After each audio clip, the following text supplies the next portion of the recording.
Hello and welcome in from USCFootball.com. I'm Shotgun Spratling along with Connor Morrissette with kind of an instant analysis here, a little bit of an instant reaction. USC finally has their general manager and they went across a couple of time zones, but to see a familiar foe, a man wearing familiar colors will be getting Chad Bowden coming over from Notre Dame. Connor, what's your first thoughts when you hear the news that USC finally has a GM1, but then they also went out and poached it from a rival? Yeah, I think my first thought is I think of the Danton Lynn news too, where this offseason could have gone very different for USC if they lose their defensive coordinator to Penn State and maybe Bowden decides to stay at Notre Dame. Pretty clearly, USC looks like a second tier college football program, but by keeping Lynn away from Penn State and now taking the general manager of the team that was just in the national championship game and is your arch rival, just optically, USC comes out looking great. And the early returns on Bowden are awesome, where he's a relentless recruiter. He started as a recruiter under Marcus Freeman, a staffer on the defensive side of the ball when he came over to Notre Dame, quickly rose the ranks to a head of recruiting and then to the general manager this past season. So right away, I like that he has these recruiting chops, and he seems to be a Chad Savage in that way, like another Chad for USC, another great recruiter. And we can get into some of the general manager duties that I have some questions on with him. But overall, I like the hire. Optically, I think it's great. And this is a guy who works really hard. He sees an opportunity at USC, and he's known for his recruiting chops. Definitely a step in the right direction. I don't know how you can look at it and say that it isn't. Only 30 years old, so a younger guy, but there's a little family lineage there of guys taking over young and being able to take over a prominent organization because his father, Jim Bowden, became the general manager of the Cincinnati Reds at 31 years old in 1992, and at that time was the youngest general manager in Major League Baseball history. So there is a little bit of track record there. And never hurts to be able to lean on dad to be like, hey, what advice would you give here in this situation, that type of thing? Because obviously his dad's been through a lot with contract negotiations, both as a general manager with the Reds and then also the Expos Nationals organization. Now he's a analyst on TV. He also does some writing for the Athletic and stuff. So I think that's a great, extra resource to be able to have whenever you need to. And his dad's been along for the ride. If you look at his Instagram or anything, he's got a ton of Notre Dame gear. We'll see him in some Cardinal and gold, I feel like, before too long. Absolutely, yeah. So he comes from a great lineage, and Notre Dame fans, for the most part, are upset to lose him. What's interesting, Shotgun, is he really seemed like Marcus Freeman's right-hand man. And so, according to Football Scoop, he was making, I think, 250 to 300 grand at Notre Dame. And we've been able to confirm on our side he's going to make around $1 million at USC. So he more than tripled his salary to come to USC. If I had a right-hand man and I was able to triple my salary, I'd probably leave him too. So I wonder, though, could Notre Dame afford that? And they chose not to. Why is he leaving Marcus Freeman's side? Is it money? I'm sure that is a big part of it, but maybe Notre Dame, I think I read from the Football Scoop report that they had an $8 million NIL budget this past season. USC is going to have double that this upcoming year. So it's a better opportunity potentially. But I do wonder why he felt the need to leave. And that's certainly something we'll ask. It looks like, though, USC can potentially offer him a little bit more. And that's another reason why optically this is such a good move. You're in that space with the big boys of college football, and your record might not have shown that the past couple of years, but they're doing things in the offseason to try to get back to being a premier program, which of course is good. Yeah, and I think you mentioned it in a tweet. You said USC went out and paid elite money for their defense coordinator to keep him. They just went out and paid elite money for a GM to steal one away from a rival. They also have ponied up to get Rob Ryan to come in. So I think that you're seeing, and what we've been told from behind the scenes, USC's NIL budget is up there as well. Now they just have to spend it better. And maybe that's something that Bowden was looking at and saying, hey, it's not just doubling. If their budget was 8 million, now granted, I'm sure their budget will go up next year, but if it was 8 million, if it was staying at that, USC's probably tripling that number. So just like they tripled his salary, they're tripling that NIL number. So you can do a lot more. You can accomplish a lot more, I think. And the fact that Notre Dame Now, let's not take anything away from their coaching, the players that were there and everything, but did that on that budget and were competing with an Ohio State team that had a $20 million budget and a team at Notre Dame that had a ton of injuries throughout the season and still were able to make it to the national championship. That bodes well to tell me that you built depth.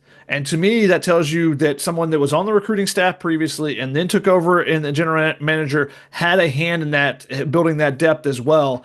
So now USC has potentially someone that can help them build depth and has someone that can has done it with less. Now that you give him more, he has an opportunity to go out and potentially build a really nice roster for USC. And hopefully this takes some of the pressure off Lincoln Riley. I said this on one of the Helium Boys podcasts. Is just like he can't be a Renaissance man anymore. He's trying to do too much, and you're seeing things suffer because of it. Now, if you take that off his plate, now I think you have an opportunity for Lincoln Riley, the offense coordinator, to be elite once again. Lincoln Riley, the head coach, to get a team back to the playoffs where he had been consistently before coming to USC. And just on paper, Bowden's evaluations have been really good. Taking a team that does have the rich history in Notre Dame, but has not been able to financially compete with some of the big boys to the championship is really, really good. And I'm glad that USC now has a guy who has evaluated talent for Notre Dame, gotten them to a championship on its side. That is big. I do wonder how quickly he can turn things around at USC. They have the resources, things are really good, but the big criticism for USC the past couple of years, they have this NIL budget. They're competing maybe not with the best of the best, but right up there with that second tier from an NIL perspective. But does the roster look like that? Do they look like they have that $20 million roster? And I don't think even the biggest USC fan would say yes from this past season. So having Bowden come in and now evaluate talent with a bigger kitty of money, that to me is a definite step in the right direction. And I'm really reassured that he's now coming in to just kind of settle down some of the roster building operation that has sort of been up and down with USC. They needed someone to come in and do that. And I believe it was Matt Zenitz who was the one that kind of break the story on 24/7 Sports, that mentioned that Lincoln Riley was someone that was very interested in Bowden. And I think that bodes well because obviously Jen Cohen went out, and we know that she tried to get Courtney Morgan, who she'd worked with at Washington, who had built that Washington roster, who had built the Michigan roster before that. The two teams was in the championship last year. He goes to Alabama. USC tried to poach him away, wasn't able to do it. And one of the questions or concerns was how would he work with Lincoln Riley? Well, now this is someone that Lincoln Riley has been in on. It seems like Lincoln Riley is all in for Bowden as well. And if that's the case, then I think that that it helps mend that and helps it grow that much quicker. Whereas he's had Dave Emmerich beside him, but how much experience does Dave Emmerich have negotiating contracts and doing some of the things that the new age general manager has to do versus what it was 3 years ago even. So I think Bowden comes in and has a chance to help mend that fence and build that bridge a little bit quicker for USC between the negotiation side, all that stuff, and the coaching staff side because of his evaluations and stuff, his experience as a recruiter previously. I think it's potentially a great hire for USC. Now we'll have to see how it all comes together. That's always the caveat, but I think this was a move that we've been wait. Finally happens, and I think this is a very positive hire from USC. Now we'll see how quickly that he can get caught up and help USC as you start. Hey, they got Junior Day coming up. You're going to get some of those top local kids on campus that are juniors.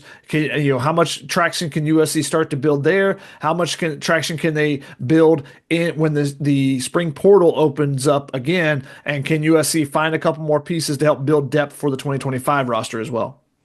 His evaluations have been really good. His recruiting prowess is awesome. He understands the landscape.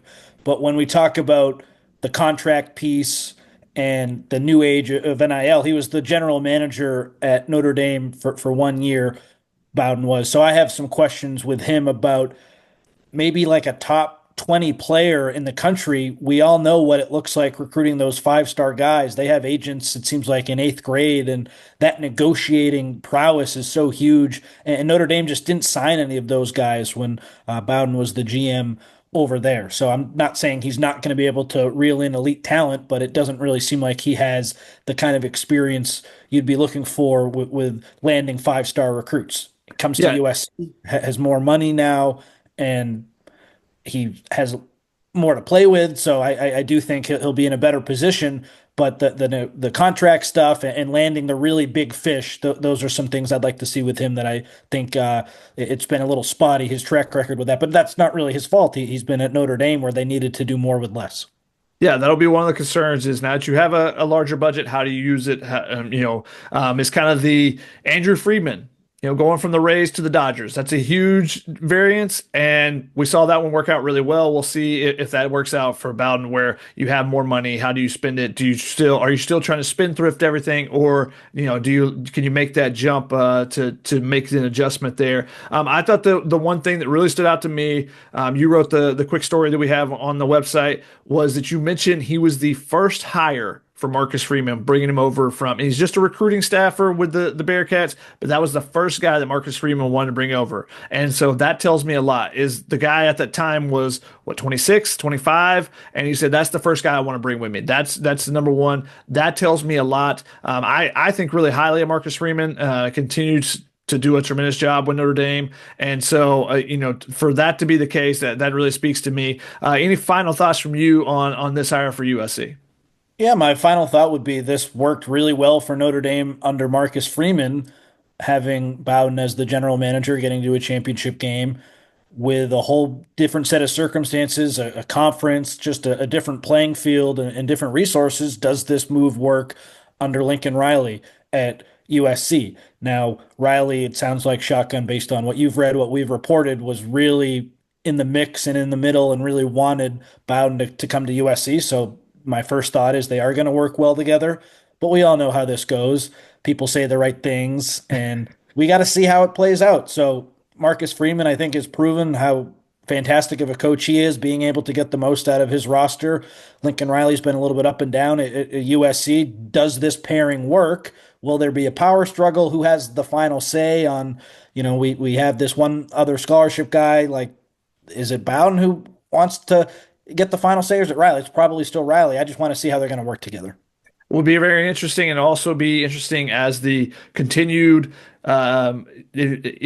evolution of college football. How does he adjust to it? And I think having a younger guy gives you a much better step up in that regard. Just the younger guys are going to be more energetic, have more willingness to make that adjustment, that adaptation that you have to have in this. But for more information about this hire and everything else USC football related, make sure you're checking out uscfootball.com. For Connor Morrissette, I'm Shotgun Spratling. This has been an instant reaction on the hire for USC of General Manager Chad Bowden.